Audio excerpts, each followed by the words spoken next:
안녕하세요. 네, 오랜만에 뵙습니다. 히브리서 본문 말씀 한번 펼쳐보겠습니다. 1장 1절부터 3절까지 말씀만 제가 받들어서 읽을게요.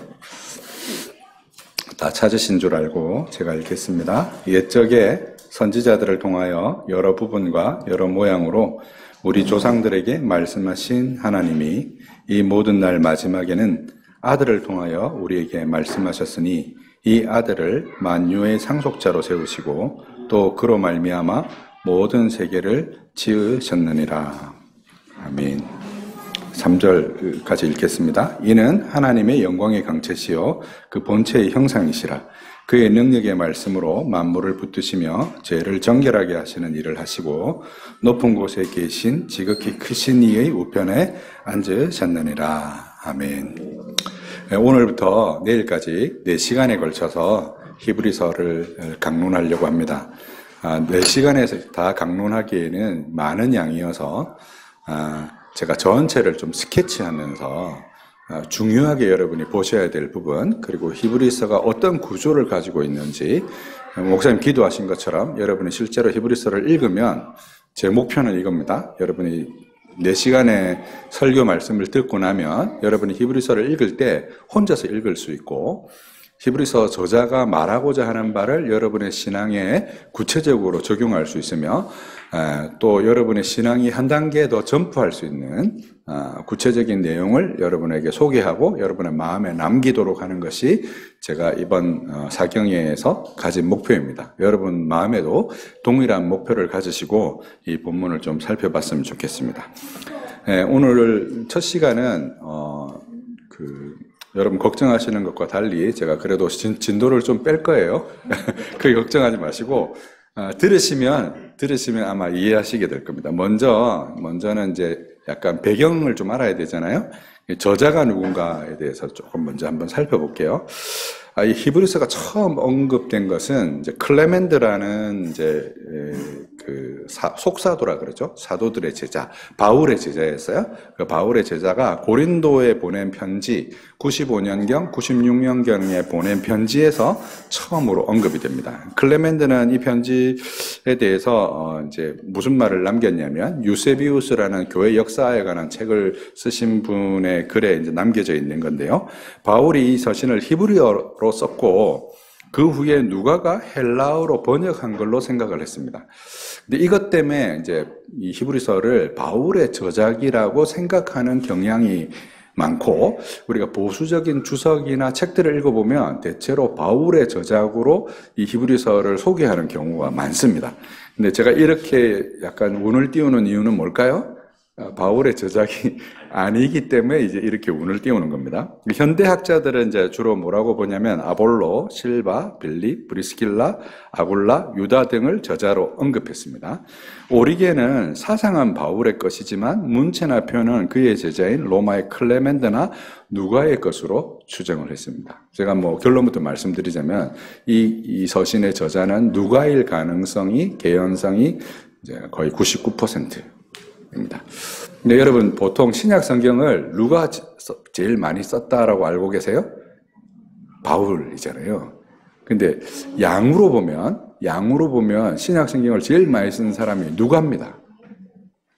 볼륨으로 보면 누가복음하고 사도행전 볼륨이 신약에서 제일 두텁거든요. 그래서 우리가 잘 알려져 있지 않지만 누가의 신학이 우리 기독교인의 신앙생활에 있어서 매우 중요한 부분인데 주로 바울에 관해서만 주로 알려져 있죠. 그래서 이 부분에 대해서도 이제 오늘 우리가 좀 살펴볼 것입니다. 이게 누가 저자인지 정확하게 드러나지 않았기 때문에 200년경에 작성된 무라토리 정경 목록에서는 히브리서가 아예 없기도 합니다.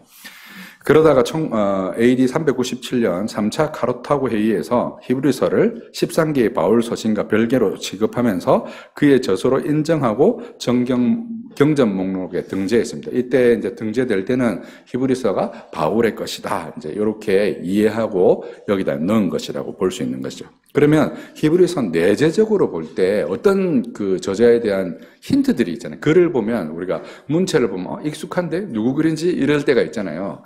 저도 이제 가끔 그런 경우가 있는데, 제가 이제 뭐 이렇게 저렇게 글을 많이 쓰거든요. 근데 어디에서 이제 인터넷에서 어디 글을 누가 쓴 게 있어서, 보니까 되게 익숙한 글인 거예요. 뭐지? 되게 익숙하다고 보니까 나중에 제가 쓴 거더라고요. 오래전에 써서 이제 저도 잊어버리고, 일단 제 글을 누가 막 퍼가서 어디에 이제 뭐 블로그 같은데 게시돼 있는데, 글 되게 잘 썼는데 이러면서 보니까, 나중에 보니까 제 글이더라고요. 그럴 수가 있잖아요. 그죠? 먼저 볼 수 있는 게 이제 2장 4절을 한번 봐보세요. 2장 4절. 2장 4절에 보면 하나님도 표적과 기사들과 여러 가지 능력과 및 자기의 뜻을 따라 성령이 나누어 주시는 것으로서 그들과 함께 증언하셨느냐. 신약 성경에 보면 이제 하나님께서 이게 하나님으로부터 온 것이다에 관련한 증언을 주로 뭐로 표현하냐면 표적과 기사라는 표현으로 주로 표현을 해요. 이게 하나님으로부터 온 것이다. 뭘로 그걸 증명할까요? 표적, 기사 이런 걸로 표현되는 거죠. 그죠? 그래서 신약의 거의 대부분 복음서들에 보면 이 두 가지만 증거 요소로 제시해요. 근데 지금 이 누가복음 2장 4절에 보면 네 가지가 등장하잖아요. 표적과 기사들과 여러 가지 능력들과 성령을 나누어 주시는 것으로 이 네 가지가 등장해요. 그죠? 근데 신약 성경 전체에서 이 네 가지로 하나님의 일, 하나님께서 그것을 증언하셨다는 것을 증거하는 곳이 딱 한 군데 있습니다. 어딜까요? 사도행전 2장에 나오는 오순절 성령 강림 사건입니다. 2장 전체가 이 네 가지로 이루어져 있어요. 이 사실이 우리에게 뭘 보여주냐면 요런 네 가지의 목록을 가진 게 누가의 기록에만 나오거든요. 그래서 누가의 저작일 것이라는 생각을 우리가 할 수 있는 것이죠. 두 번째, 2장 10절 한번 보세요. 2장 10절.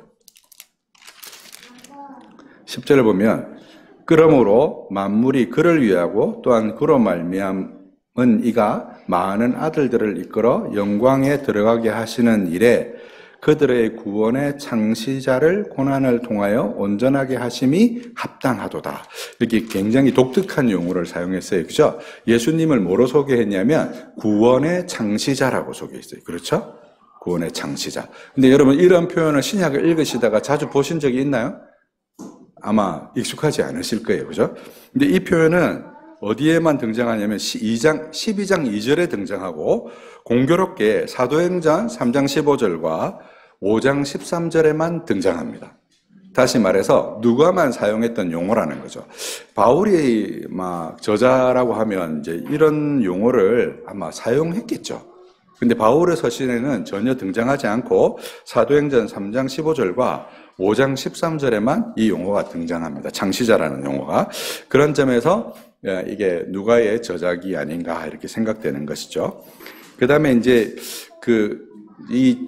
여러분이 신앙을 이해할 때 우리가 신앙이 굉장히 파편적으로 이해되는 경우가 많습니다. 기독교 신앙에 대해서 누가 물어보면 이단이 와가지고 막 이렇게 저렇게 물어보면 어버버버버버 하는 경우가 많잖아요. 그죠? 그리고 내가 믿는 게 뭔지를 설명도 잘 못하고, 그죠? 그런 일이 왜 생기냐면 우리가 이거를 구조적으로 이해하고 있지 못하기 때문이에요.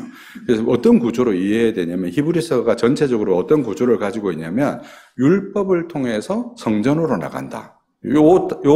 요 한마디만 딱 이 워딩만 기억하시면 여러분 히브리서 전체를 다 이해한 거예요. 그리고 실제로 신약 성경 전체가 이런 구조를 가지고 있어요. 다시 뭘 통해서요?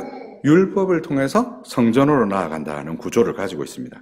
근데 누가가 누가복음을 사도행전을 기록할 때 이 사도행전 기록에도 바로 이 신학이 배어 있어요.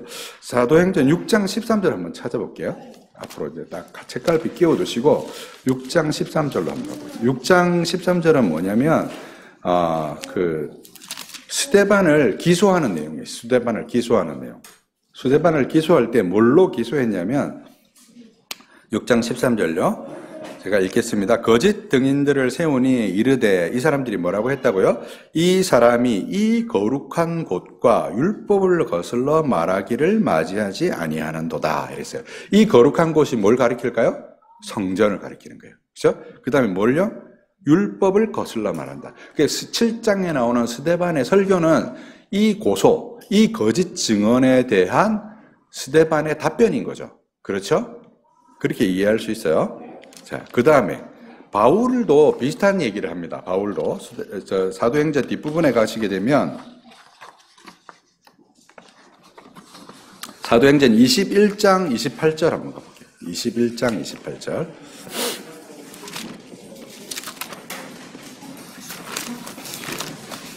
예루살렘에서 바울이 이제 그 이스라엘 백성들 앞에서 자기를 변증하는 내용이에요. 21장 28절에 보시면 외치되 이스라엘 사람들아 도우라. 이 사람은 각처에서 이 백성과 율법과 이곳을 비방하여 모든 사람을 가르치는 그 자인데 또 헬라인을 데리고 성전에 들어가서 이 거룩한 곳을 더럽혔다 하니.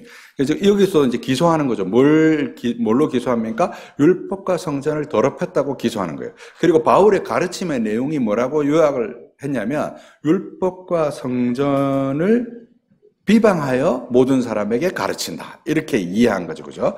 그러면 과연 바울의 신앙이 율법과 성전을 비방한 것이냐? 그리고 바울의 이 신앙을 누가가 뭘로 요약한 거예요? 율법과 성전에 관한 가르침이라고 요약한 거잖아요. 그죠? 근데 실제로 히브리서가 그런 구조를 가지고 있거든요. 그런 점에서 우리가 히브리서의 저자가 누가라고 생각할 수 있는 거예요. 그 다음에 히브리서 2장 10절 한번 봐보세요. 2장 10절.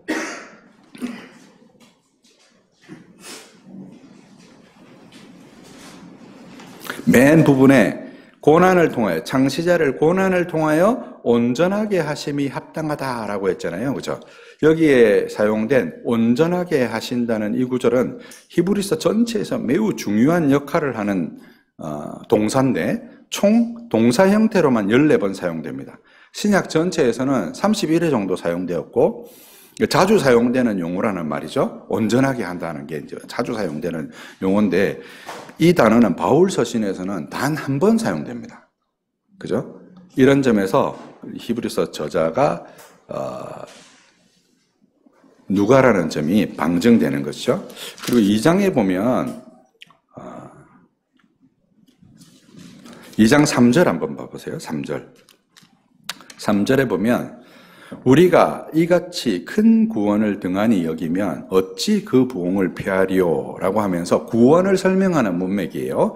근데 이 구원은 처음에 주로 말씀하신 바요. 그죠? 그러니까 이게 처음에 주께서 말씀하셨고, 들은 자들이 우리에게 확증한 바니. 들은 자들은 누구를 가리킬까요? 사도들을 가리키는 거죠. 그렇죠? 바울이 주님께서 먼저 말씀을 하셨고, 근데 그 들은 사람들이 우리에게 확증했다. 그러니까 사도들로부터 들은 사람이라는 것을 알 수 있는 거죠. 저자가 지금 주님께 직접 배운 사람이 아니고 사도들로부터 들은 사람이라는 것을 본인이 직접 얘기하는 거예요. 그죠? 그래서 여기는 적어도 복음의 1세대, 12사도나 부활하여서 승천하신 예수님을 직접 보았던 바울이 아니라 그들로부터 배웠던 사람이 저자라는 점을 본문 내쪽에서, 본문이 그렇게 이제 증거하고 있는 거예요. 그 다음에 3장 1절에 보세요. 3장 1절. 우리가 나중에 다시 다 살피게 될 텐데, 3장 1절에 보면, 그러므로 함께 하늘의 부르심을 받은 거룩한 형제들아, 우리가 믿는 도리의 사도이시며 대제사장이신 예수를 깊이 생각하라. 여기 중요한 단어가 다 집약되어 있는데 지금 집중해서 보셔야 될 단어는 두 가지예요. 믿는 도리의 사도라는 단어예요. 믿는 도리와 사도예요. 예수를 이제 사도라고 표현한 거잖아요. 그죠? 근데 사도는 굉장히 낯선 용어예요. 사도라는 말은 보냄을 받았다는 말인데 이 보냄을 받았다는 말을 신학적으로 사용한 거예요. 그냥 이제 우리가 성경에 보면 이제 이런 예가 한 가지 있는데 뭐 예를 들자면 이런 거예요. 우리가 언약을 묘사할 때 여러분 교회에서 언약을 배울 때 이렇게 배워요. 출애굽기 19장 5절에 보면 너는 열국 중에 내 소유가 되고 라는 표현을 우리가 언약 공식에서 하나님이 우리를 당신의 언약 백성을 삼으셨다는 것에 자주 사용하는 단어거든요. 내 소유가 되다. 라는 표현이. 근데 이 내 소유가 됐다는 단어는 이제 이 출애굽기가 기록될 이 당시에 고대 근동의 외교 용어예요. 외교 용어. 외교 문서에 등장하는 용어예요. 근데 이 외교 용어에 하나님께서 세례를 베푸신 거예요. 그 어떤 외교 용어냐면, 종주. 그러니까 이제 중국으로 치면 이제 주나라 황제가 자기 뭐 사촌이나 형제들에게 뭐 이렇게 땅을 이렇게 주면서 영주로 임명을 하면서 네가 거기 왕해라 뭐 이렇게 하잖아요. 그러면 그 봉신이 되는 사람에게 영주가 너는 열국 중에 내 소유다라고 하는 이런 언약 관계를 맺을 때 쓰는 단어예요. 거기에 세례를 베풀어서 우리를 뭐라고 부르는 거냐면 네가 열국 중에 내 소유가 되겠다. 이 단어는 소유라는 뜻도 있지만 어떤 뜻이 있냐면 보석이라는 뜻이 있어요. 보석. 열국 중에 네가 내 프레셔스다. 이 말을 한 거거든요. 그게 무슨 뜻이냐면 이런 거죠. 우리가 혼인 예식할 때 남자와 여자가 신랑과 신부가 뭐 주고받습니까? 혼인 예물로. 반지 주고받죠. 반지에 뭐가 박혀 있어요? 보석 박혀 있죠. 거기 보석을 왜 박을까요? 보석의 특징이 뭐예요? 변하지 않는 거잖아요. 영원토록 우리의 사랑이 변하지 않을 것이다. 그리고 너는 이제부터 내 거다. 그거잖아요. 그죠? 그 열국 중에 내 소유가 된다는 말이 그런 뜻이에요. 그런 외교상에 사용되어진 용어에 세례를 베풀어서 하나님이 우리와 언약을 맺는 것으로 설명을 한 거예요. 똑같은 게 지금 사도라는 단어는 그냥 보냄받았다 뭐 이런 뜻이에요. 그냥 일반적으로 사용되는 말이에요. 근데 이거를 신학화해서 사용한 사람이 누구냐면 누가예요. 그래서 주님께 보냄받은 사람을 가리켜서 사도라고 부른 거죠. 그래서 뭐 여러 복음서들에 사도라는 단어가 등장하지만 마태복음에는 한 번, 마가복음에도 한 번밖에 등장 안 해요. 주로 어디에 등장할까요? 누가복음에 등장합니다. 누가가 이걸 신학해서 사용해서 누가 사도행전에만 57회가 사용됐어요. 그래서 우리가 사도라는 표현을 이제 그럴 때 사용했고 실제로 누가가 이걸 이렇게 사용했는데 이거를 지금 히브리서 기자는 예수 그리스도를 뭘로 소개하고 있는 거냐면 사도로 소개하고 있는 거예요. 그 다음에 중요한 게 믿는 도리라 그랬잖아요. 믿는 도리. 믿는 도리를 다른 말로 바꾸면 교리예요. 교리. 그렇죠. 믿는 도리니까 당연히 교리 아니겠어요? 그래서 성경에 나와 있는 이건 제가 정리한 거예요. 제 피셜입니다. 성경에 나와 있는 최초의 교리서가 뭐냐면 히브리서입니다. 여러분 이제 히브리서를 오늘부터 배우면 이제 알게 될 텐데 이런 거죠. 여러분 루터는 1517년에 종교개혁을 했습니다. 근데 루터의 신학에는 교회론이 잘 없어요. 왜 없냐면 루터는 자기 평생에 자기가 가톨릭 교회에서 떠날 거라는 생각을 단 한 번도 안 합니다. 그리고 1555년에 아우스부르크 화의라는 걸 통해서 가톨릭 교회하고 전쟁을 그치고 합의를 이루거든요. 합의를 이루어서 합의가 이루어지고 나서 루터의 생각은 이런 거죠. 이제 조금만 더 있으면 이제 이신칭의의 신학이 참된 신앙이 되어서 가톨릭 교회가 이 신앙을 받아들일 거야 라고 생각했기 때문에 평생에 자기가 특별하게 교회론이나 조직신학을 정리해야 되겠다고 생각을 단 한 번도 안 했어요. 단 한 번도 그런 생각을 안 했어요. 근데 이게 이제 조금 더 지나서 1555년에서 이제 여러분 이제 교회에서 하이델베르그 요리문답을 이제 배우시기로 하셨다고 제가 들었는데 1610년부터 한 20년 이 여간에 가면 55년에서부터 한 50년에서 60년 정도 지난 거잖아요. 그죠? 이렇게 시간이 지나고 나니까 로마 교회가 이제 어떤 생각을 하게 됐냐면 이제 잊어버린 거죠. 막 전쟁하고 사람 죽고 뭐 이런 걸 잊어버리니까 신성 로마 제국의 황제가 복구령이라는 걸 내립니다.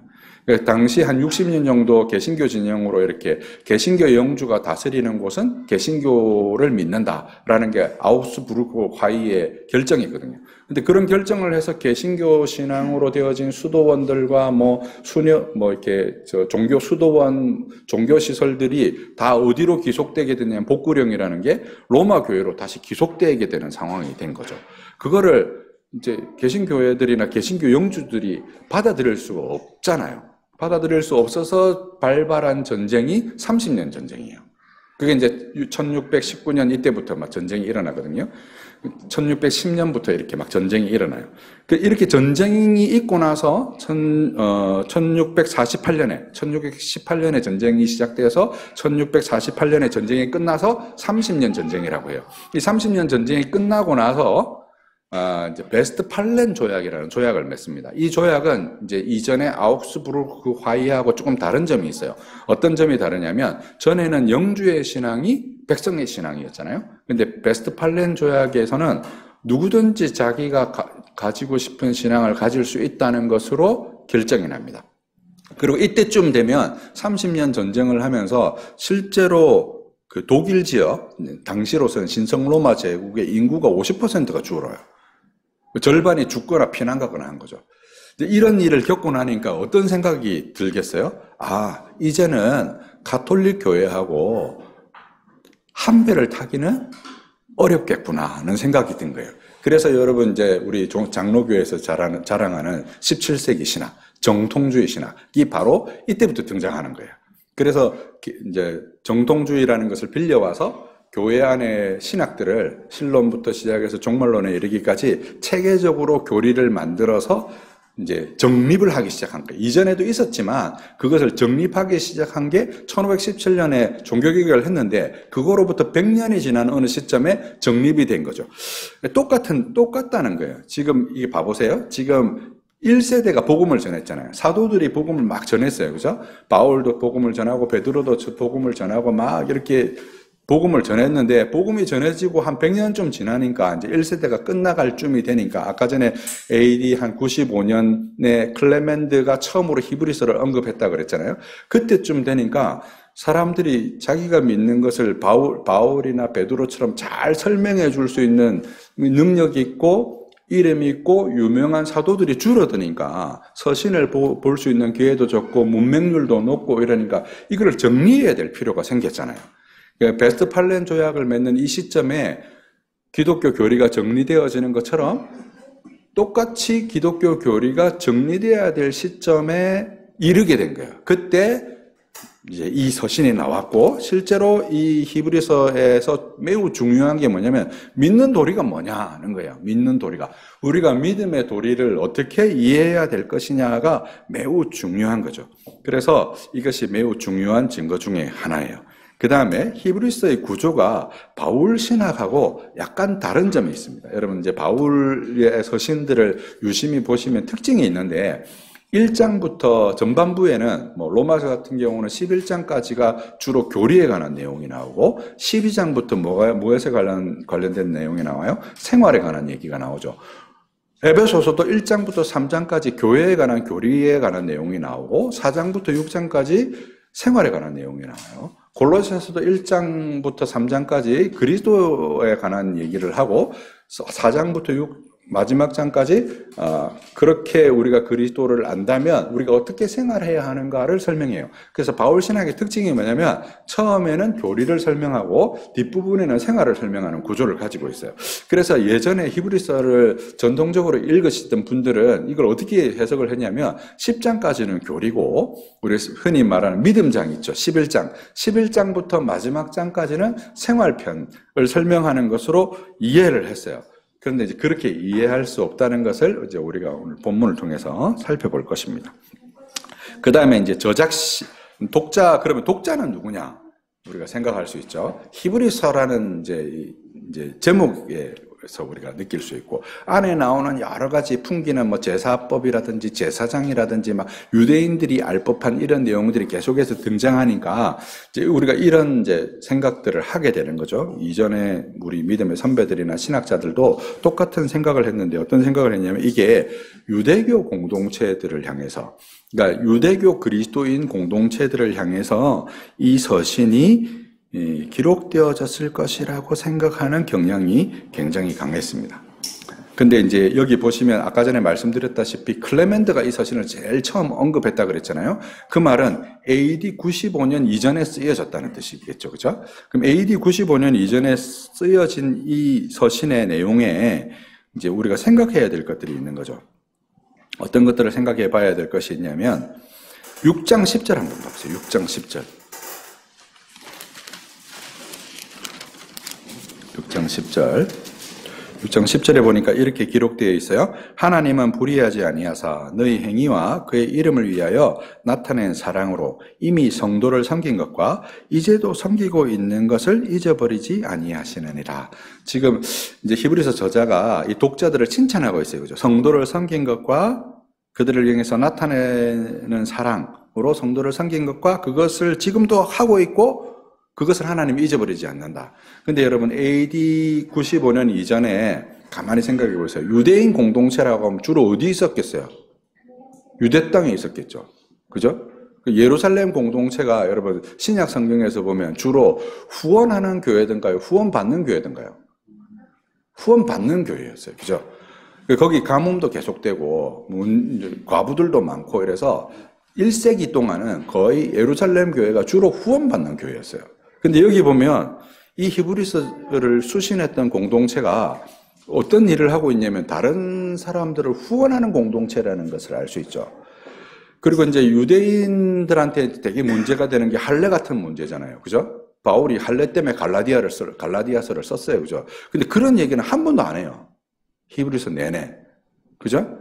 그런 점에서 이 히브리서를 그냥 유대인 공동체를 위해서 쓰여진 서신이라고 생각하기보다 그냥 일반적인 기독교 공동체에 아까 말씀드렸던 것처럼 베스트팔렌 조약이 생기고 17세기 개혁주의자들이 교리를 정리한 것처럼 그렇게 믿는 신앙들에 대해서 잘 정리해 주어야 될 필요가 있었기 때문에 이런 서신을 썼다는 것들을 알 수 있고, 그 다음에 5장 12절 한번 봐보세요. 5장 12절.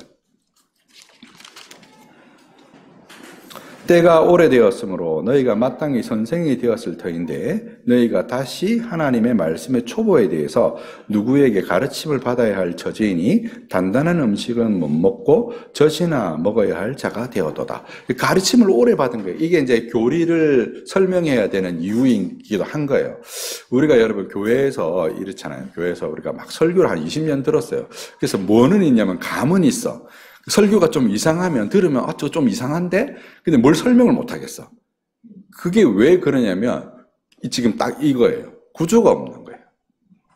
몸은 있는데 연체적 동물처럼 뼈는 없고 피부만 있어서 이게 구조가 없으니까 오래 들었는데 여전히 도의 초보에 있는 거예요. 이런 상태에 이르는 거예요. 그게 AD 한 95년경이겠죠. 막 그쯤이니까 바울이 복음을 열심히 전하고 베드로도 복음을 열심히 전해서 교회가 흥황하게 일어났는데 이게 뭐가 신앙이 더 진보하고 더 자라야 되는데 바울처럼 안 자라고 뭐 베드로처럼 안 자라고 뭐 이렇게 안 자라고 막 그냥 제자리에 있는 거예요. 초보에 있는 것 같은 거죠. 그런 상태에 놓여 있는 사람들에게 이 서신을 썼다는 거예요. 그래서 유대인 공동체를 향해서 서신을 썼다기보다 이런 문제 때문에 서신을 썼다는 것을 알 수 있고요. 그 다음에 다 뒤로 가보시면 13장 한번 가보세요. 13장 23절.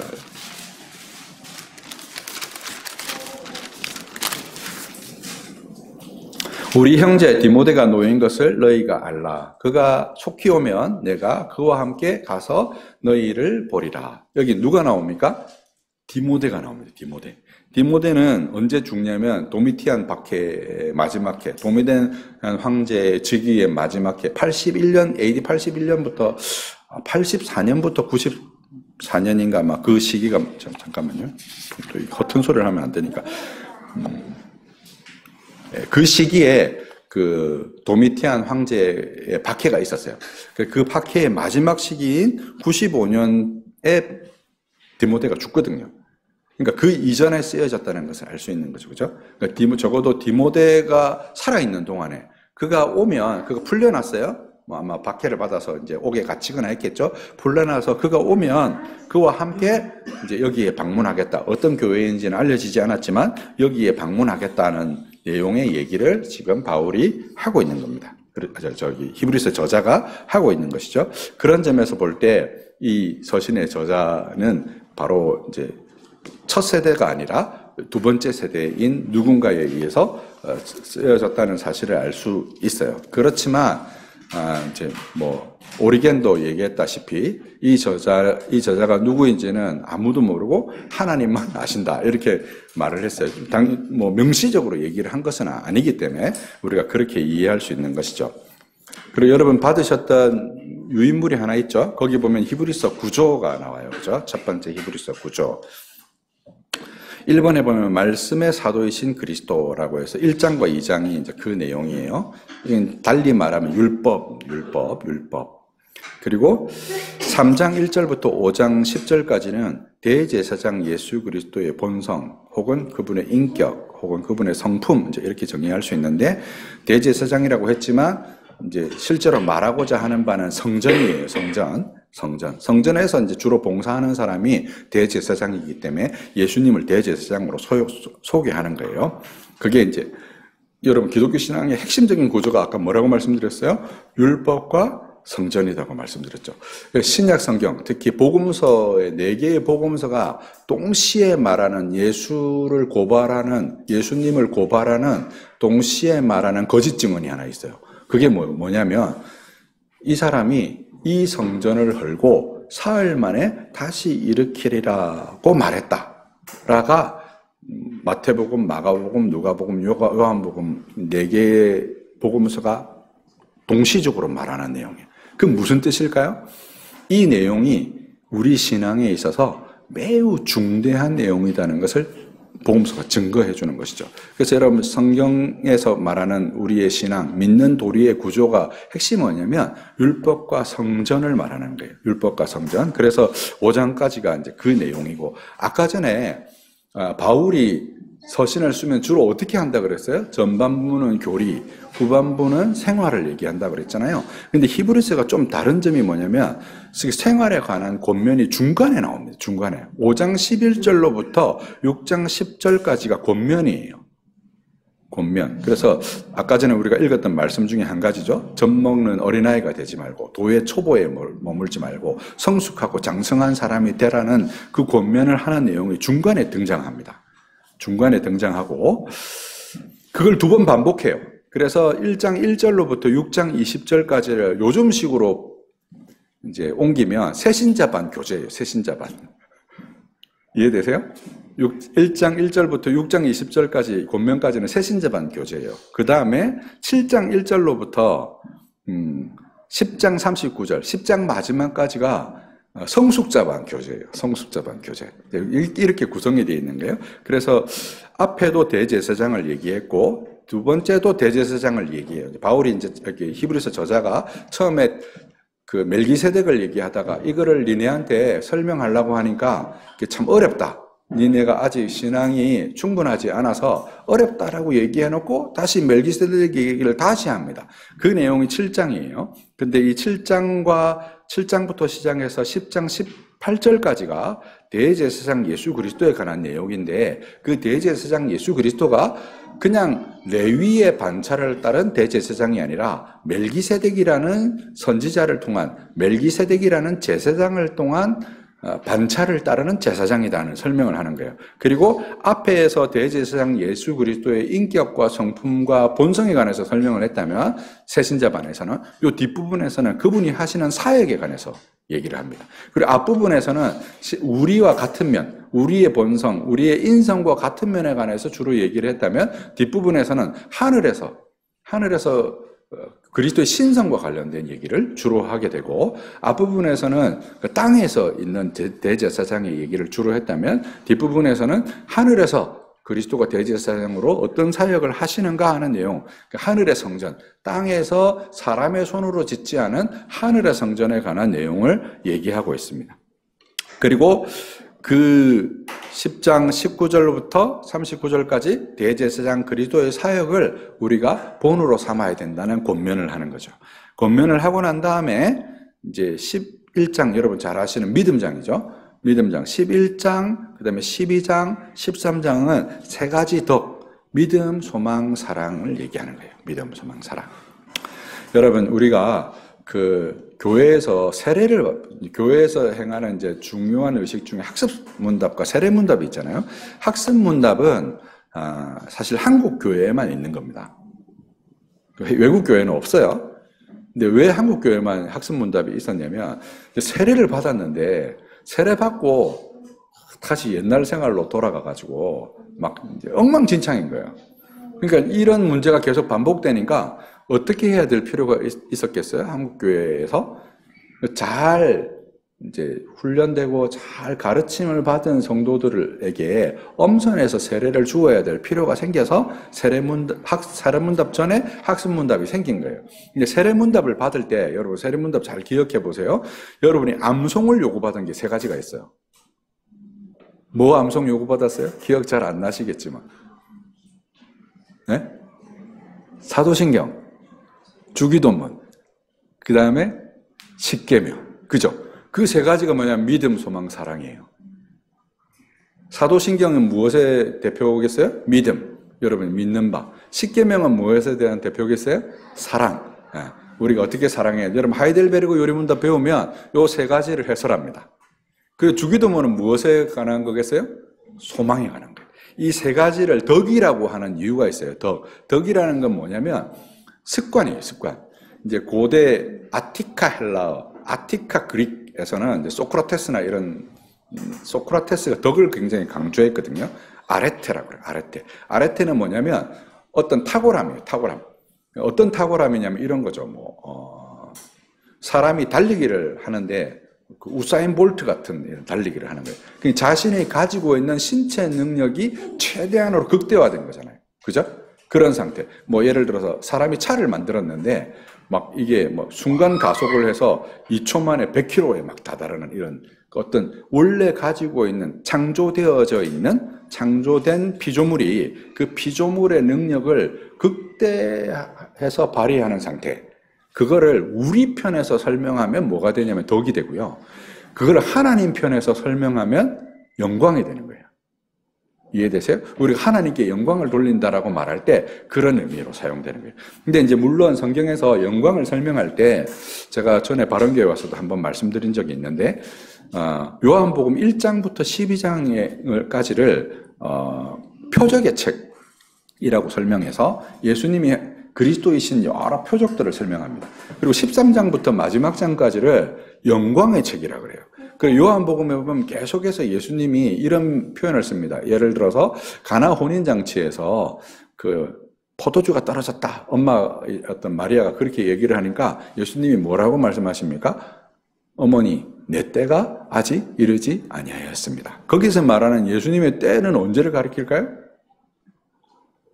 예수님이 십자가를 지실 때를 가리켜요. 그러니까 여기서 말하는 때라는 것은 하나님이 계획하신 것. 하나님이 뭘 계획하셨어요? 예수님의 십자가를 통해서 모든 인류 가운데 있는 당신의 백성을 다 구원하시기로 계획하셨잖아요. 그 하나님의 계획과 목적하신 바가 완전하게 실현되어지는 상태. 그걸 뭐라고 요한 사도가 설명했냐면 영광이라고 설명합니다. 내가 이 일을 행함으로 아버지께서 영광을 받으시고 아버지께서도 영광을 받으실 뿐만 아니라 그분께서 나를 영화롭게 하셨다. 이런 표현을 쓰잖아요. 그래서 덕이라는 건 이런 의미인데 우리는 원래부터가 하나님의 명령에 순종하는 존재가 아니에요. 이게 기울어져 있어. 운동장이 기울어져 있는 것처럼 이게 바닥이 기울어져 있으면 공 같은 걸 두면 어떻게 됩니까? 한쪽으로 또르르 굴러가잖아요. 그리고 우리는 어디로 기울어져 있냐면 죄를 향해서 기울어져 있어요. 그래서 우리의 이 상태로서는 하나님에게 온전하게 순종할 수가 없어요. 근데 이거는 사실은 누구도 마찬가지였냐면 아담도 마찬가지였어요. 아담. 그래서 아담에게 하나님이 아담을 지으시고 나서 아담에게 뭘 더해주세요. 이걸 더해줬다고 해서 부가적 은사라고 그래요. 다른 말로 얘기하면 신학에서는 뭐라고 얘기하냐면 원의라고 합니다. 원의. 원의가 뭐냐면 참 지식과 의와 거룩이라 그래요. 참 지식과 의와 거룩. 그게 어디에 나오냐면 에베소서 4장 24절 그리고 골로새서 3장 10절에 그 표현이 나오는데 그리스도를 묘사할 때 그리스도의 형상을 묘사할 때 그렇게 설명합니다. 한번 찾아볼게요. 에베소서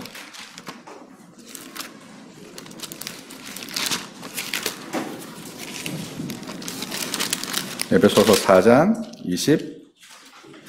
24절 하나님을 따라 의와 진리의 거룩함으로 지으심을 받은 새 사람을 입으라. 여기서 말하는 의와 거룩함. 그죠? 이 두 가지를 말하는 거예요. 의와 거룩함. 그 다음에 골로새서 3장 10절. 골로새서 3장 10절에 보면 새 사람을 입었으니 이는 자기를 창조하신 이의 형상을 따라. 누구의 형상요? 창조하신 이의 형상. 여기서 말하는 형상은 우리의 형상이 아니에요. 하나님의 형상을 가리키는 거예요. 그 중에서도 그리스도의 형상을 가리키는 겁니다. 창조하신 자의 형상을 따라 지식에까지 새롭게 하심을 입었느니라. 세 가지가 나오는 거죠. 뭐가 나와요? 참 지식과 의와 거룩이 나오는데 이 참 지식과 의와 거룩은 무엇과 연관이 있냐면 여기서 말하는 믿음, 소망, 사랑하고 연관이 있어요. 여러분 믿음을 말할 때 주로 우리가 어떻게 이야기하냐면 무엇에 대한 믿음입니까, 여러분? 우리 믿음을 말하면 이렇게 생각하시는 분들이 있어요. 어떻게 생각하냐면 베드로가 이제 막 그 물 위로 걷다가 물 속으로 빠져들어가잖아요. 그때 예수님 뭐라고 말해요? 왜 의심하였느냐? 우리가 믿음을 이렇게 생각하는 경향이 있어요. 어떻게 생각하냐면 내가 그걸 의심하지 않고 내가 그걸 믿어야 돼. 근데 뭐 그렇게 하면 할수록 여러분 마음속에 뭐가 막 자꾸 들어와요? 의심이 막 들어오잖아요. 그죠? 왜 그렇게 했어요? 그게 믿음이 아니거든. 믿음은 뭐냐면요, 하나님에 대한 지식이에요. 여러분 길 가는 사람이 갑자기 1,000만 원만 빌려주세요 하면 여러분 빌려줍니까?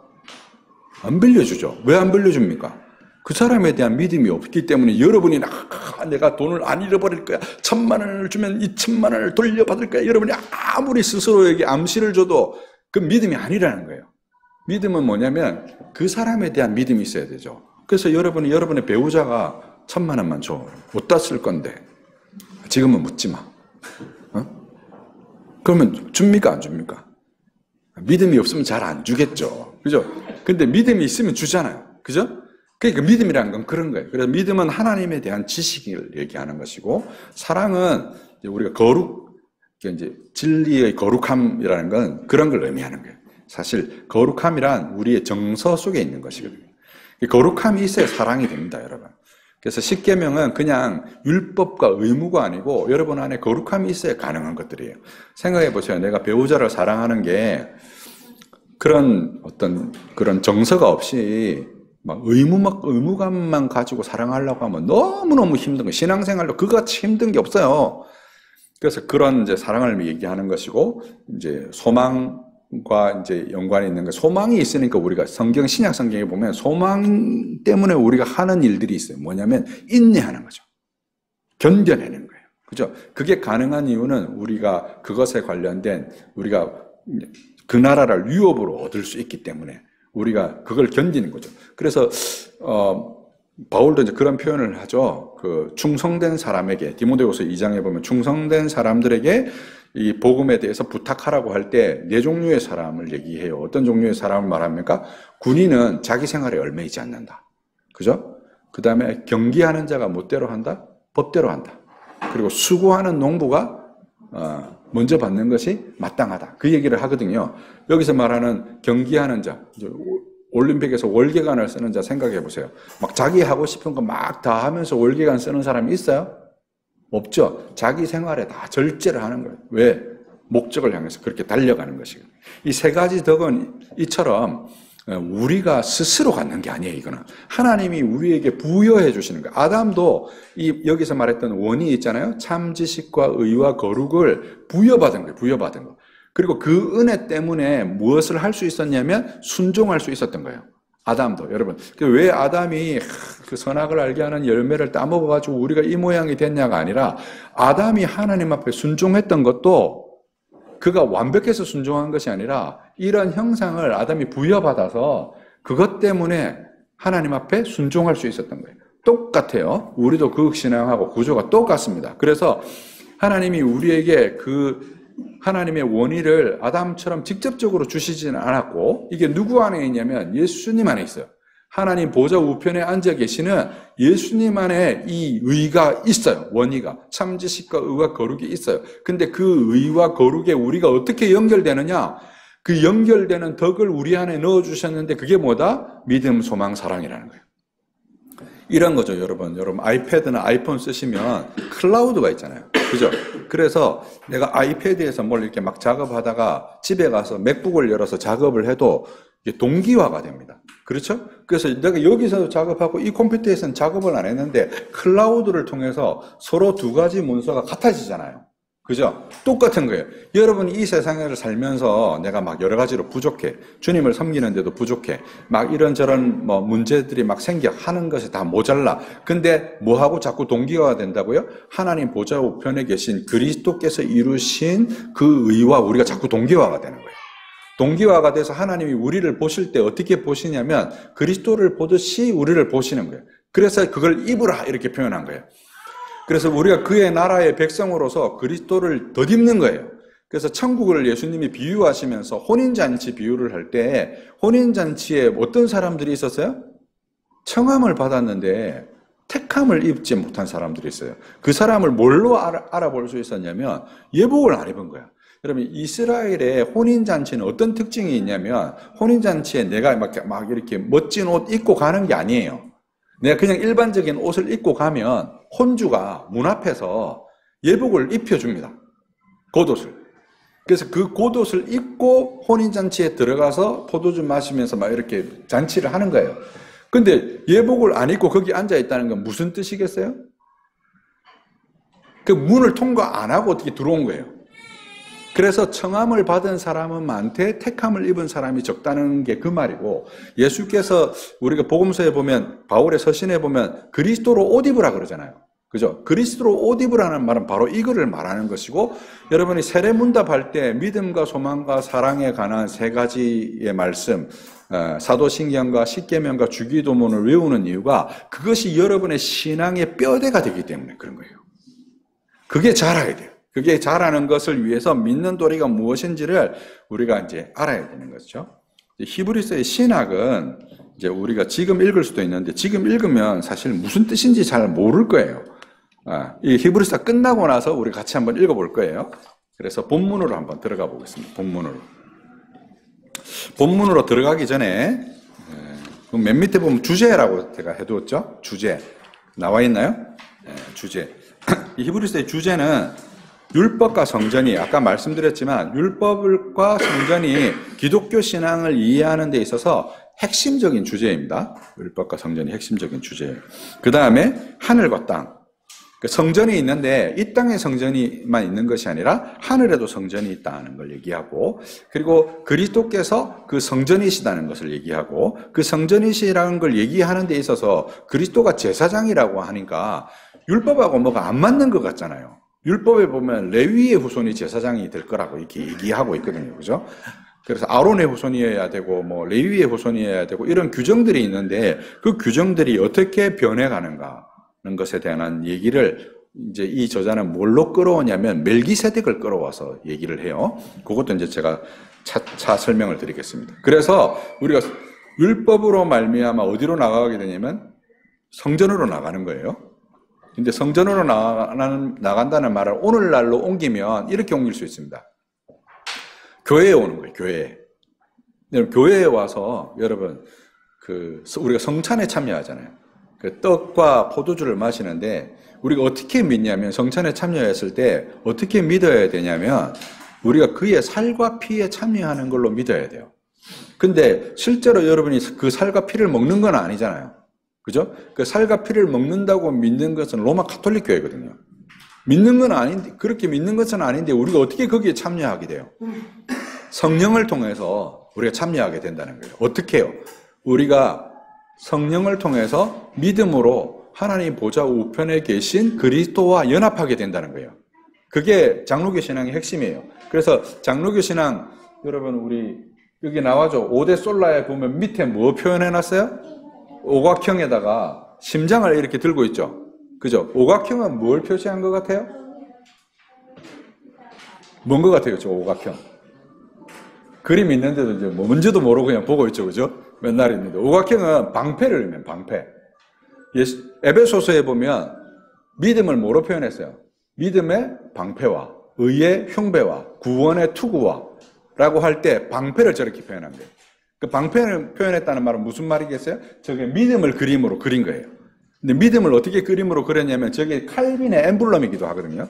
칼빈이 퍼스널 엠블럼, 자기를 상징하는 그림을 저렇게 묘사를 했어요. 어떻게 묘사한 거냐면 저게 심장을 들어 올리는 거예요. 심장을 들어 올리는 거예요. 여러분 라틴어로 믿음이라는 단어가 크레도라는 크레도. 여러분 아까 사도신경 외웠죠? 그 I believe 영어로 하면 I believe 이렇게 되는데 그 I believe가 이탈리아나 라틴어나 뭐 스페인어나 독일어 같은 경우는 뭐가 있냐면 성수격이 있는 우리말하고 좀 달라서 성수격이 있어서 성수격에 따라서 막 의미가 막 달라지거든요. 그러니까 크레도라는 한 단어인 것 같지만 이 도라는 의미에 뭐가 들어있는 거냐면 주어인 I가 들어있는 거예요. 내가 믿습니다가 들어있는 거예요. 이게 무슨 뜻이냐면 크레가 카르디아, 심장이라는 뜻이에요. 도가 뭐겠어요? To give, 심장을 준다는 의미예요.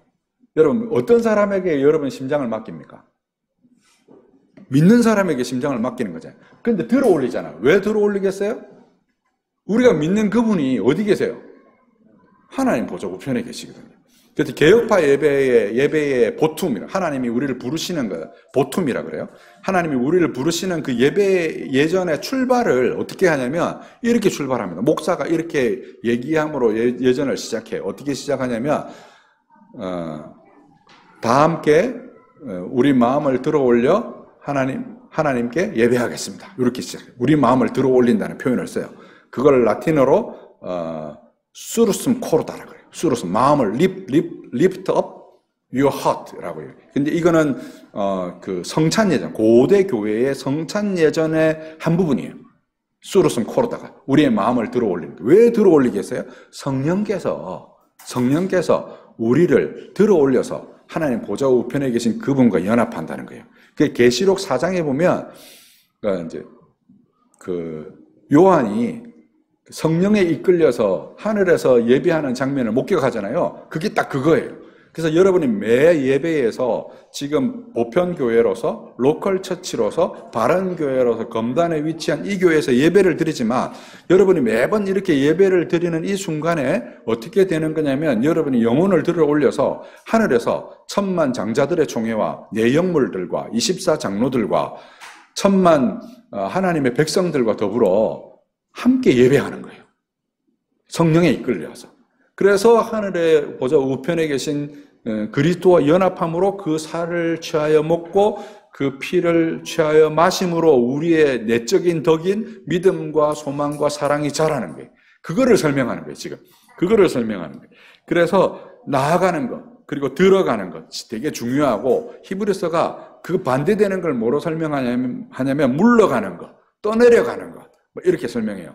뒤로 물러가는 거 하나님 기뻐하시지 않는다. 떠내려가는 것 뭐 이렇게 설명하는 거예요. 그 닷은 떠내려가지 않고 딱 거기에 우리가 정초에 있는 것을 얘기하고 그것을 위해서 그리스도와 우리가 연합되어야 되는데 그 연합되어야 되는 것의 이제 중대한 내용으로서 본성 그리스도의 본성과 그리스도의 사역에 관한 교리를 설명하고 있는 것이라고 할 수 있습니다. 자, 그럼 다시 본문으로 들어가서요. 본문을 한번 보겠습니다. 히브리서 1장. 옛적의 선지자들을 통하여, 그러니까 옛날에 선지자를 통하여서 말씀하신 하나님이 주어가 뭐예요? 하나님이죠. 그죠? 하나님이 뭐 하셨다는 거예요? 말씀하셨어요. 어떻게 해요? 선지자들을 통해서. 뭘로요? 여러 부분과 여러 모양으로. 옛적에 하나님께서 여러 부분과 여러 모양으로 우리에게 말씀하셨어요. 근데 2절에 보니까 이 모든 날 마지막에 누구를 통해서요? 아들을 통하여서 우리에게 말씀하셨으니. 옛적에는 선지자들을 통해서 여러 부분과 여러 모양으로 말씀하셨는데 이 모든 날 마지막에는 아들을 통해서 말씀하셨는데 그 아들이 어떤 사람이냐면 상속자고 1장 2절에 보니까 모든 세계를 지으신 창조주이고 근데 상속자이고 창조주신 그분이 하나님의 영광의 간체시고 본체의 형상이시다. 이렇게 말하면서 지금 이제 3장 뒷부분에 보니까 죄를 정결하게 하는 일을 하시고 이제 히브리서의 전체 주제를 얘기한 거예요. 그 다음에 높은 곳에 지극히 크신 이의 우편에 앉으셨다. 죄를 정결하게 하는 일을 하시고 하늘 보좌 우편에 앉으신 그분이 누구다? 그리스도다. 이 얘기를 하는 거예요. 그래서 지금 우리가 듣고 싶어 하는 얘기는 뭐냐면 지금 여기서 히브리서 저자가 하고 싶은 얘기가 뭐냐면 죄를 정결하게 하는 얘기를 하는데 그 얘기를 성경에 얘기했다는 거예요. 예전에 선지자들을 통해서 어떻게 얘기하셨다고요? 여러 부분과 여러 모양으로 말씀하셨다. 여러 부분이라는 건 뭐 계시나 꿈이나 아까 전에 봤던 표적이나 기사나 뭐 선지자들을 통해서 얘기하기도 하고 뭐 예를 들어서 고멜이 뭐 이렇게 장녀였던 호세아가 장녀였던 고멜하고 막 결혼함으로써 메시지를 전달하기도 하고, 선지자들을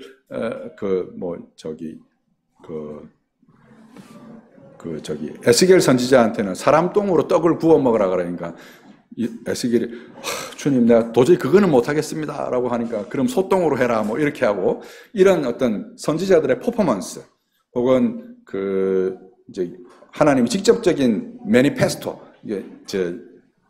모세를 통해서 하나님 현현하시는 것, 그 다음에 여러 가지 기적들을 나타내 보여주시는 것, 그리고 선지자들을 통해서 직접적으로 계시의 말씀을 전달해 주시는 걸 통해서 여러 부분과 여러 모양으로 말씀하셨다는 거예요. 근데 지금 이렇게 딱 이게 여러분 히브리서 1장과 2장의 주제거든요.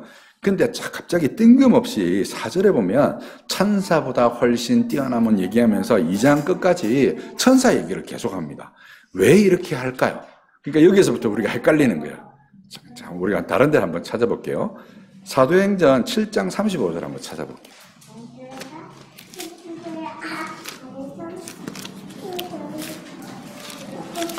잘 따라오고 계시죠? 네, 잘 따라오셔야 됩니다. 7장 35절에 보니까 그 스데반의 설교에 우리가 아까 전에 잠깐 봤던 스데반을 이제 기소할 때 이제 이곡과 성전과 율법을 거슬러 말하는 비방한다는 것에 관한 스데반의 변론 중에 한 부분이에요. 그들의 말이 누가 너를 관리와 재판장으로 세웠느냐 하며 거절하던 그 모세를 하나님은 가시떨기 나무 가운데서 보이던 천사의 손으로 관리와 속량하는 자로 보내셨으니, 이 모세가 대표적인 지금 말하는 이 선지자 중에 한 명이거든요. 근데 그에게 여러 부분과 여러 모양으로 말씀하신 하나님이 누구를 통해서, 누구의 손으로 말씀하셨다고요? 천사의 손을 통해서 말씀하셨다고 얘기하는 거예요. 지금 여기 보면 우리가 1절에서 옛적의 선지자를 통해서 말씀하신 하나님이 이 모든 날 마지막에 누구를 통해서 말씀하셨다고요? 아들을 통해서 말씀하셨다. 그러니까 말씀하셨다는 게 비교가 되는 거예요. 근데 옛적의 선지자들을 통해서 여러 부분과 여러 모양으로 말씀하신 그 하나님은 천사를 통해서 말씀하셨다는 거예요. 자, 이걸 다른 본문을 통해서 하나 더 살펴볼게요. 갈라디아서 3장으로 한번 가보세요.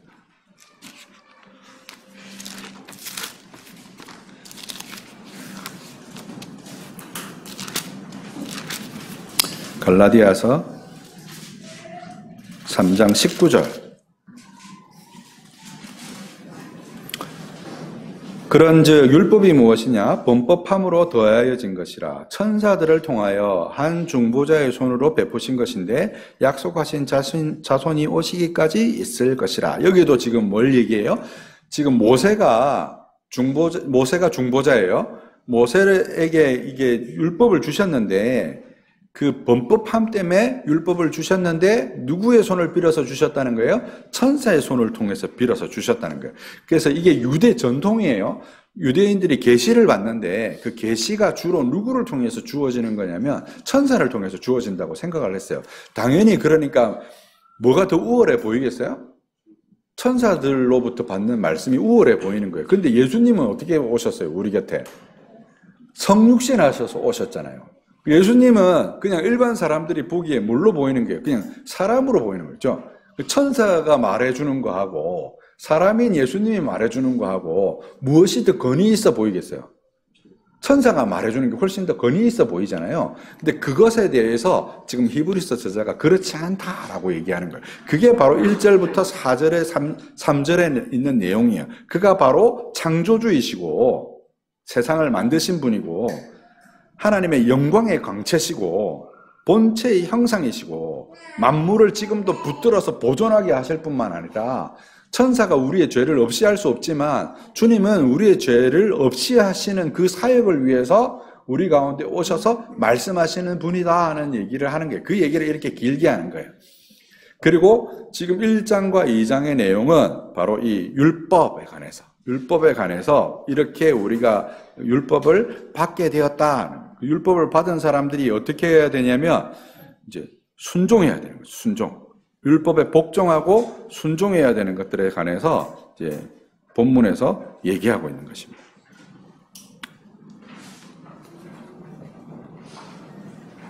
14절에 보면 1장 14절에 보면 이렇게 얘기해요. 모든 천사들은 섬기는 영으로서 구원받는 상속자들을 위하여 섬기라고 보내심이 아니냐. 그러니까 이제 천사의 위치가 우리가 계시를 받으니까 그 계시를 수여하는 사람의 입장, 다시 말해서 왕의 사신을 만날 때 이제 우리가 사극 같은 데서 보면 왕의 사신은 무엇하고 동격이에요? 왕하고 동격이잖아요. 그래서 왕처럼 대하는데 사실은 그게 아니라 구원받는 후사인 우리 상속자인 우리를 섬기라고 하나님이 보내셨다는 거예요. 천사의 지위가 우리가 생각하는 것처럼 그렇게 뭐 하나님 다음에 천사가 있고 천사 다음에 우리가 있는 게 그런 구조가 아니라는 거예요.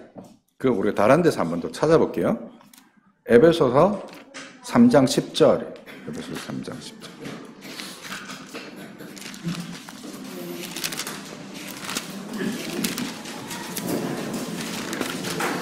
에베소서 3장 10절.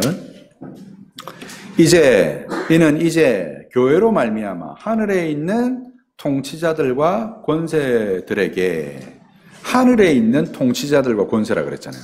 그죠? 이걸 어떤 분들이 어떻게 해석했냐면 통치자들과 권세라고 얘기하니까 세상의 통치자와 권세 이렇게 해석을 한 거예요. 이 잘못된 해석이에요. 지금 뭐라고 얘기했어요? 앞에 수식이 붙어 있죠. 하늘에 있는 통치자들과 권세. 이거는 천사들의 계급을 의미합니다. 천사들에도 다양한 종류의 계급이 있어요. 하이어라키가 있어요. 천사들에도. 그 중에서도 하늘에 있는 통치자들과 권세들에게 뭘 알게 하신다고요? 하나님의 각종 지혜를 알게 하신다고. 누가요? 교회가. 교회가 누굽니까? 그렇죠. 우리예요, 우리.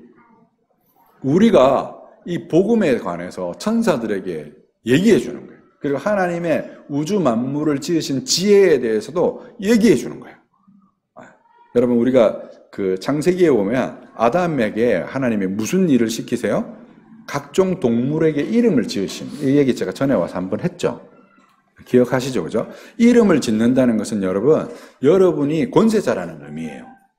그냥 뭐 개똥이 말쑥이 이런 이름을 지은 게 아니고 이름을 짓는다는 것은 여러분에게 그런 권세가 있다는 것을 의미하는 거예요.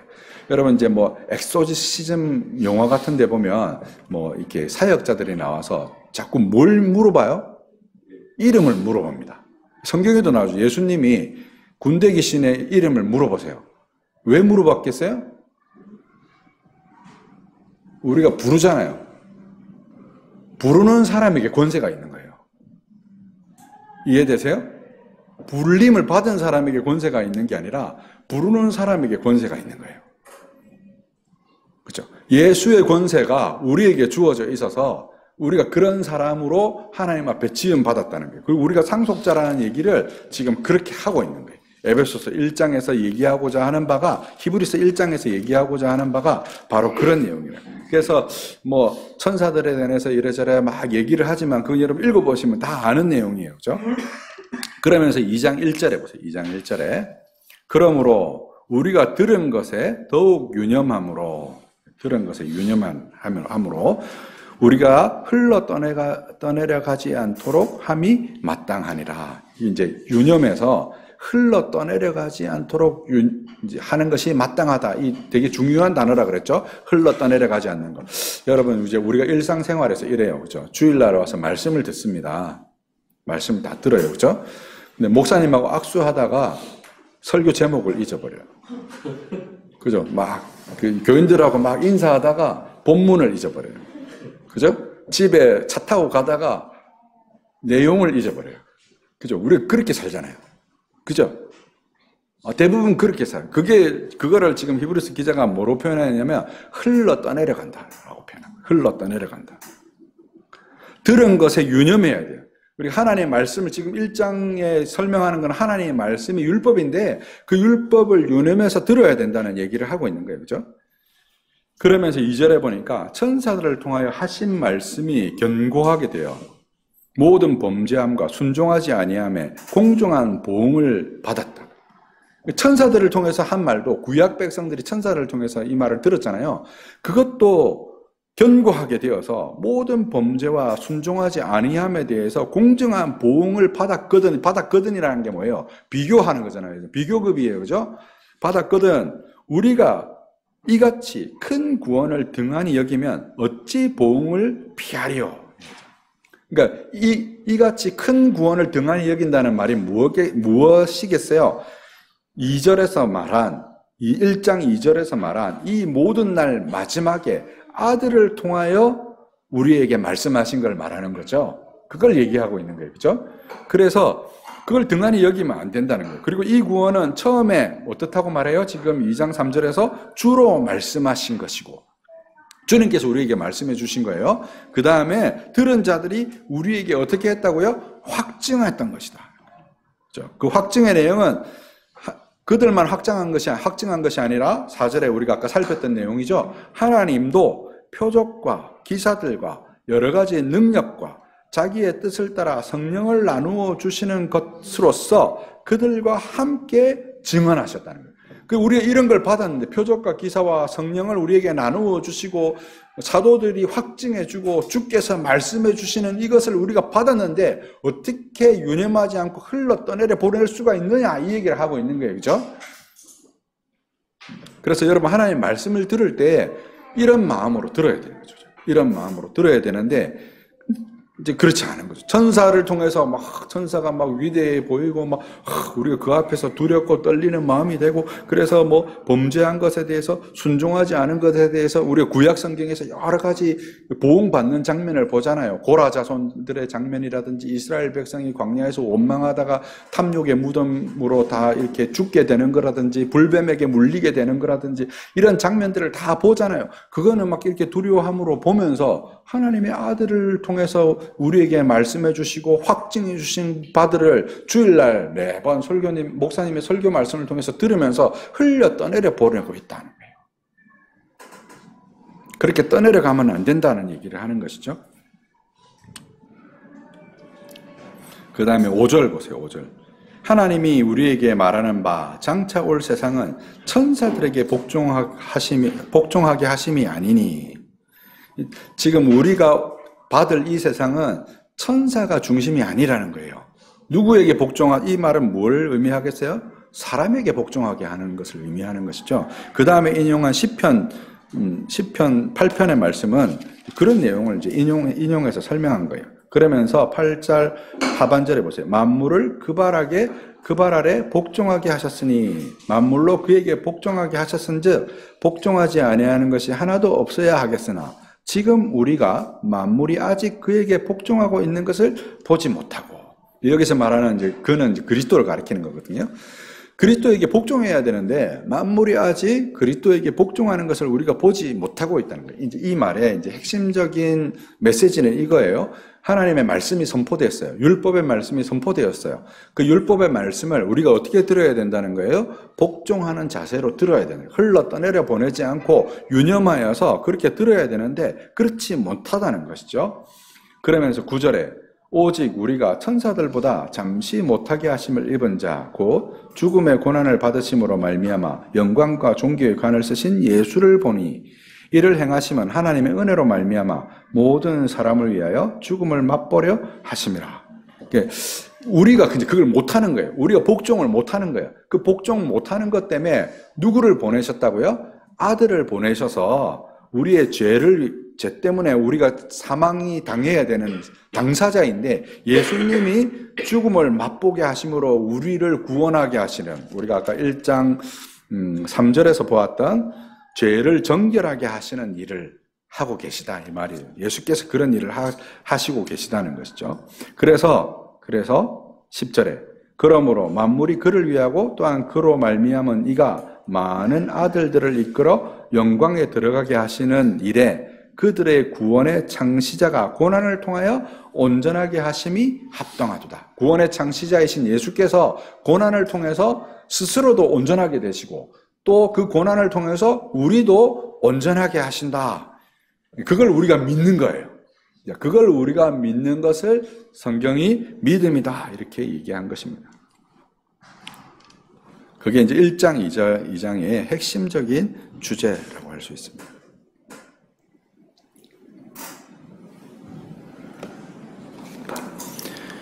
2장 끝부분까지만 이제 보고 잠깐 쉬었다가 진행하도록 하겠습니다. 2장 16절 보세요. 16절.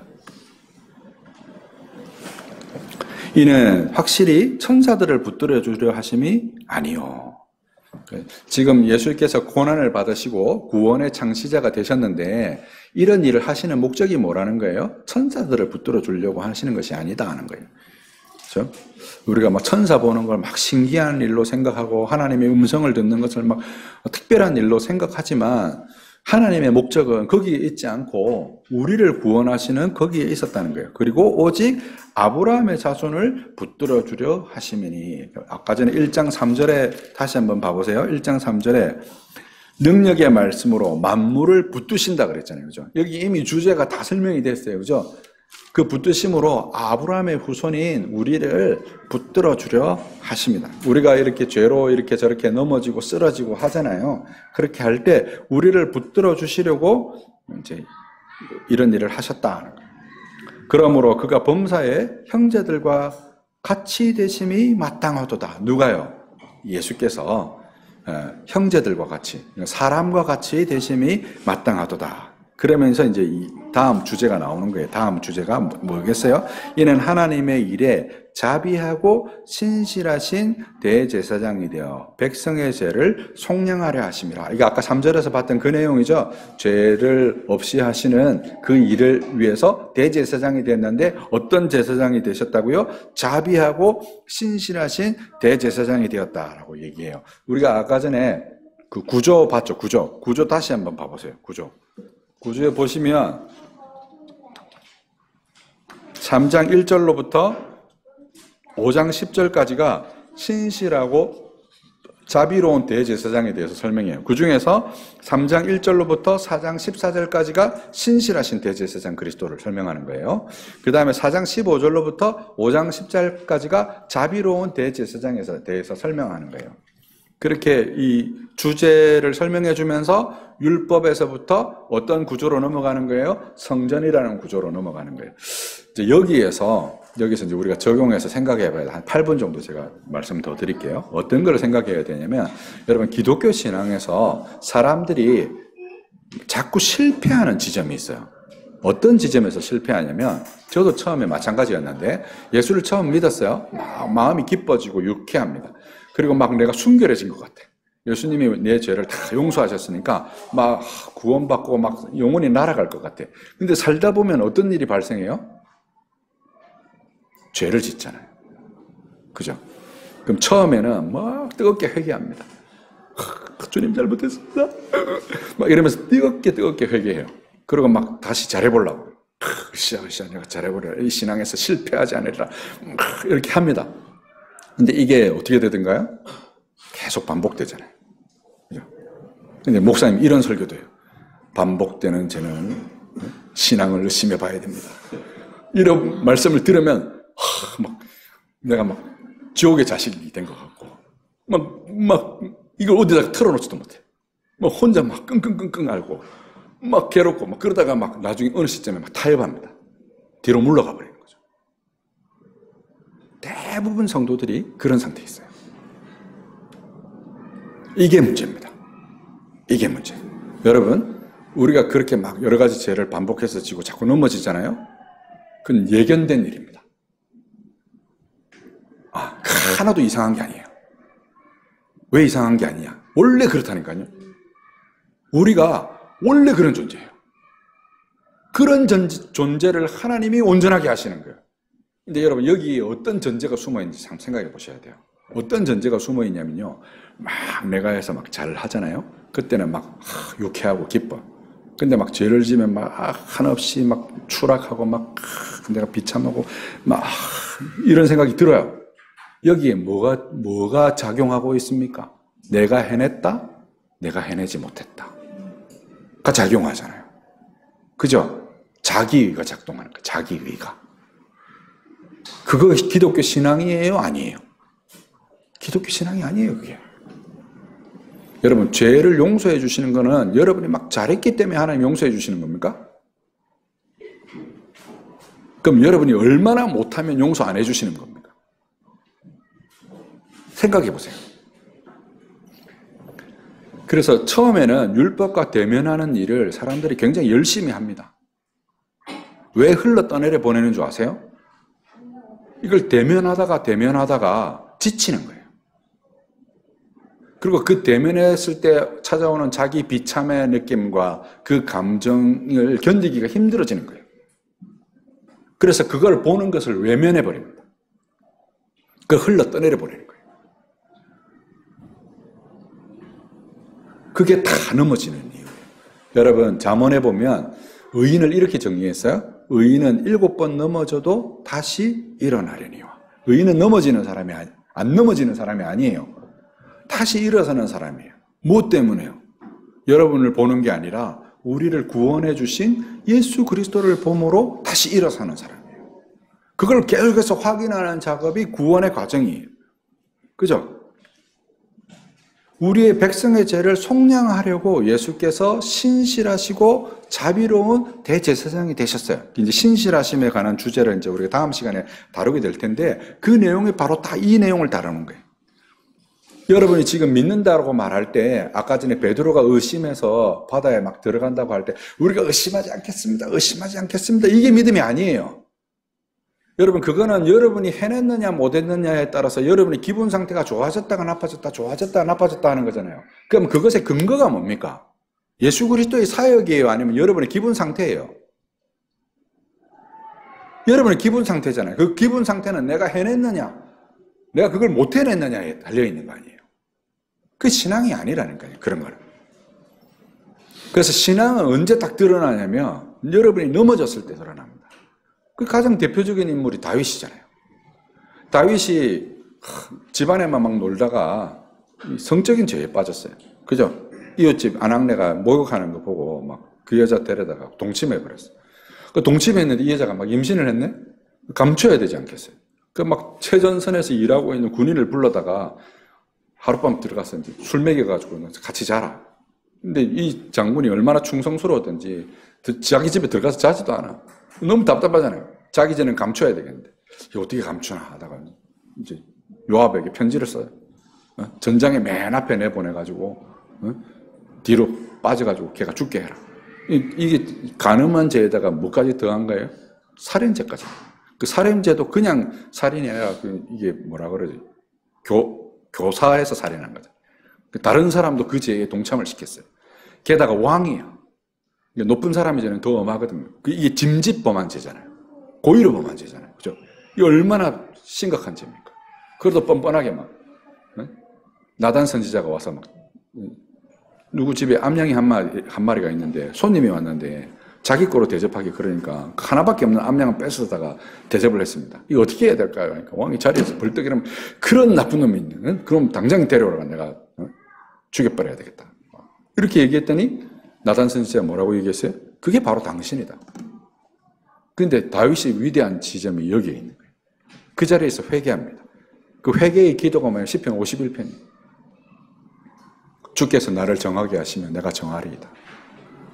주께서 정직한 영혼을 기뻐하시는 줄 압니다. 여러분, 그런 상태에 있으면 그렇게 말할 수 있어요? 믿음 좋으시네. 그렇게 말할 수 있어야 되는 거예요. 그렇게. 그 말할 수 있는 것의 근거가 뭐예요? 하나님에 대한 지식이잖아요. 그죠? 하나님이 어떤 분이신가를 우리가 아는 거예요. 그러니까 그렇게 할 수 있는 거죠. 아까 전에 1,000만 원 빌려달라는 얘기하고 똑같은 거예요.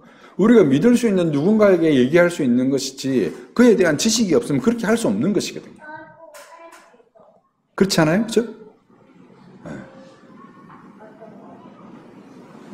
그래서 믿음이라는 것은 바로 이런 지점에 있다는 것을 여러분 기억하셔야 돼요. 18절에 보니까 그가 시험을 받아 고난을 당하였은즉 시험 받는 자들을 능히 도우실 수 있느니라. 지금 뭘 얘기해요? 우리가 시험을 받는 거예요. 율법에 대면하면 시험을 받습니다. 여러분, 감옥에 있는 사람들은요 시험 안 받아요. 그 사람들 무슨 시험을 받겠어요? 그냥 자기 욕망대로 사는 사람들이에요. 근데 우리가 율법을 대면하여 있으니까 시험을 받는 거예요. 그죠? 그리고 거기에서 자꾸 넘어지는 거예요. 근데 지금 우리에게 희망적인 메시지를 들려주는 거예요. 히브리서 기자가. 주님도 그랬다는 거예요. 시험을 받아 고난을 당하셨어요. 우리 주님도. 그러므로 그분이 우리의 상태를 모르시지 않는다는 거예요. 그분이 우리의 상태를 아심으로 우리를 도우신다는 거예요. 그 내용을 이제 3장 1절로부터 5장 10절까지 길게 설명하는 거예요. 그리고 이 내용이 바로 율법을 통해서 우리가 성전에 나가게 되는 거예요. 율법은 우리로 죄를 깨닫게 하는 거예요. 우리를 죄를 각성하게 하는 거예요. 그 죄를 각성하면 우리가 어디에 가야 돼요? 성전으로 나아가야 되는 거예요. 여러분, 이제 우리가 어렸을 때, 저도 이제 어렸을 때 그런 기억이 있는데, 어머니가 막 저를 혼내시면 막 서러워서 숨이 넘어가면서 울거든요. 요즘 그렇게들 혼 안 내시죠? 제가 어렸을 때만 해도 뭐 부모님들이 그렇게 혼을 내셨어요. 그 혼을 그렇게 내면 아주 어릴 때는 어떤 태도를 보이냐면 엄마 품을 더 파고듭니다. 왜 그래요? 내가 혼나는 것보다 엄마가 하고 관계가 나빠지는 게 더 두렵거든요. 그걸 파고들어요. 근데 제가 한 12살도 아니에요. 초등학교 4학년이니까 몇 살이에요? 10살쯤 되니까 엄마가 그렇게 막 얘기하니까 집을 나가버리더라고요. 학교에서 시험 성적을 받아왔는데, 시험 성적이 좀 안 좋았어요. 아주 나쁜 것도 아니었는데, 우리 어머니가 성격이 있어가지고, 그날 무슨 기분이 안 좋으셨는지, 책을 다 던지면서 집을 나가라고 하더라고요. 그러니까 나가버렸어요. 그 나이만 돼도, 그게 별로 중요 안 한 거예요. 엄마와 관계가. 엄마와 관계 중요하지, 그렇게 서운한 거지, 엄마의 그런 태도에 대해서. 그것도 사실은 뭐가 있어야 가능한 거예요? 엄마에 대한 믿음이 있어야 가능한 거잖아요. 그죠? 그래서 시험을 당한 우리를 주님께서도 시험을 당하셨고, 그분도 우리의 형편을 알고, 우리가 어떠한 심리적인 고민과 내적인 갈등과 죄책감과 자책을 가지고 있는지를 주님이 아신다는 거예요.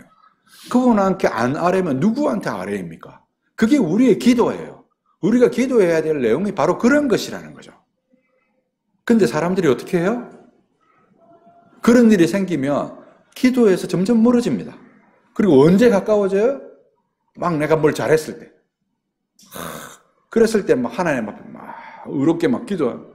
그게 무슨 기도냐면 바리새인의 기도. 내가 이래 이틀을 금식하며 저 뒤에 있는 세리와 같지 아니함을 감사하나니. 우리 그렇게 기도하는 거예요. 그리고 내가 뭐 잘못하면 찌그러져서 저 뒤에 숨는 거예요. 하나님 앞에 나가지도 못하고, 목사님 보자고 얘기하면 이래저래 피하고. 그죠? 우리가 그런 존재라는 걸 하나님이 알고 사랑하셨어요. 그죠? 그분을 우리가 온전히 의지하는 것들을 잠깐 쉬었다가 우리가 살펴보도록 하겠습니다. 자, 잠깐 기도하겠습니다. 거룩하고 사시는 하나님 아버지, 우리 1강을 또 이렇게 히브리서 강의 1강을 이렇게 잘 마치게 하셔서 감사합니다. 우리 바른교회 성도님들이 이 말씀을 힘입어서 믿음이 더욱더 진보하고 그리스도의 장성한 분량에 이르기까지 자라갈 수 있도록 은혜 더하여 주시옵소서.